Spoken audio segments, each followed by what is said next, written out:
دوستو، میں ہوں حبیب داؤد۔ ایولیوشن آف ایجوکیشن کی اس ویڈیو سیریز میں ہم قدیم مصر کے تعلیمی نظام پر بات کریں گے۔ قدیم مصر کا طبقاتی نظام۔ قدیم مصر میں 3 اہم معاشرتی طبقات موجود تھے: اپر کلاس، مڈل کلاس اور لوور کلاس طبقہ۔ اپر کلاس طبقے میں زمیندار، سرکاری عہدیدار، پجاری، فوج کے افسران اور ڈاکٹر آتے تھے۔ مڈل کلاس طبقے میں سوداگر، صنعت کار اور ہنرمند لوگ موجود تھے، جبکہ لوور کلاس طبقے میں غیر ہنرمند مزدور شامل تھے اور ان میں سے بیشتر کھیتوں میں کام کرتے تھے۔ لوور کلاس طبقے کے افراد اپنے بچوں کو سکولز میں محض لکھائی کی بیسکس سیکھنے کے لیے بھیجتے تھے۔ وہ بنیادی طور پر لکھنا سیکھ کر اپنے آباء و اجداد کے کام میں ہاتھ بٹاتے تھے۔ اس معاشرے کی اچھی بات یہ تھی کہ لوور کلاس طبقہ بھی محنت کر کے یا اچھی ملازمت سے اپنی حیثیت یا سٹیٹس اچھا بنا سکتا تھا۔ اب بات کرتے ہیں تعلیم کا نظام۔ مضامین، سبجیکٹس۔ اسکول میں پڑھنا لکھنا، تاریخ، ریاضی، جیومیٹری، جغرافیہ، نقشہ نگاری، سائنس، رسمی، رقص، موسیقی، فلکیات، طب، علم نجوم اور مذہبی تربیت دی جاتی تھی۔ اس کے بعد بات کریں گے ایج آف لرننگ۔ اگر کوئی بچہ باضابطہ اسکول میں پڑھتا تو اس کو ابتدا نچلے درجے سے کرنا ہوتی تھی، جسے ہم کنڈرگارٹن کہہ سکتے ہیں۔ لڑکے عام طور پر 7 سال کی عمر میں اسکول کا آغاز کرتے۔ بچوں کو اسکولز میں اعلیٰ مقام تک پہنچنے کے طریقے سکھائے جاتے۔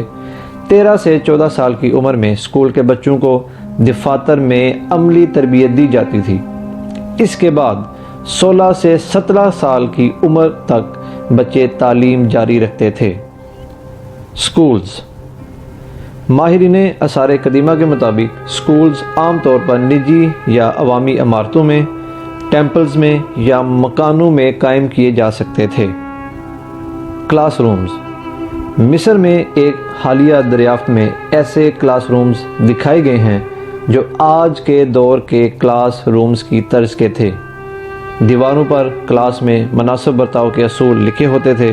کچھ پرانی تصویروں سے یہ بھی پتہ چلا ہے کہ بچوں کے رائٹنگ کے لیے کلاس میں ٹیبلز بھی موجود ہوتے تھے۔ جیسا کہ ہم ذکر کر چکے ہیں، فارمل ایجوکیشن یا رسمی تعلیم کا آغاز 7 سال کی عمر میں ہوتا۔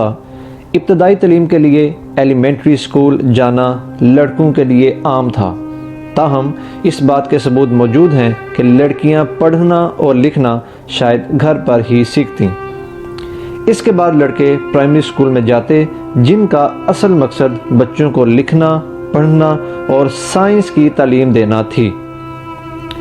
پرائمری اسکول کے بعد بچے یا اس کی فیملی کو انتخاب کرنا ہوتا تھا کہ آیا کہ بچہ ہائر ایجوکیشن حاصل کرے یا کوئی پروفیشن سیکھے۔ جو پروفیشن سیکھنے کا انتخاب کرتے وہ پہلے سے موجود کاروبار کرنے والے کے ساتھ شاگرد کے طور پر کام کرتا۔ اس طرح کاروبار کرنے والے اور بچے کے والدین کے درمیان ایک معاہدہ ہو جاتا، جس میں بچے کے والدین کو اس کی ملازمت کے دوران رہائش، خوراک اور اخراجات کی ادائیگی کرنا پڑتی، اور دوسری طرف جو ہائر ایجوکیشن کا انتخاب کرتے، ان کو ہائر ایجوکیشن کے لیے بچوں کو دور دراز علاقوں میں یا ملک کے دارالحکومت جہاں پر سکولز موجود تھے میں تعلیم کے لیے جانا پڑتا۔ بعض اوقات بچوں کو مالی مشکلات کا بھی سامنا آتا، تنہائی اور دیگر مسائل کا بھی سامنا کرنا پڑتا۔ تاہم ہائر ایجوکیشن میں بچوں کے لیے سیکھنے اور آگے بڑھنے کے وسیع مواقع موجود تھے۔ طلباء بیان بازی، فلسفہ، کھیل، اداکاری یا موسیقی میں اپنا کیریئر بھی حاصل کر سکتے تھے۔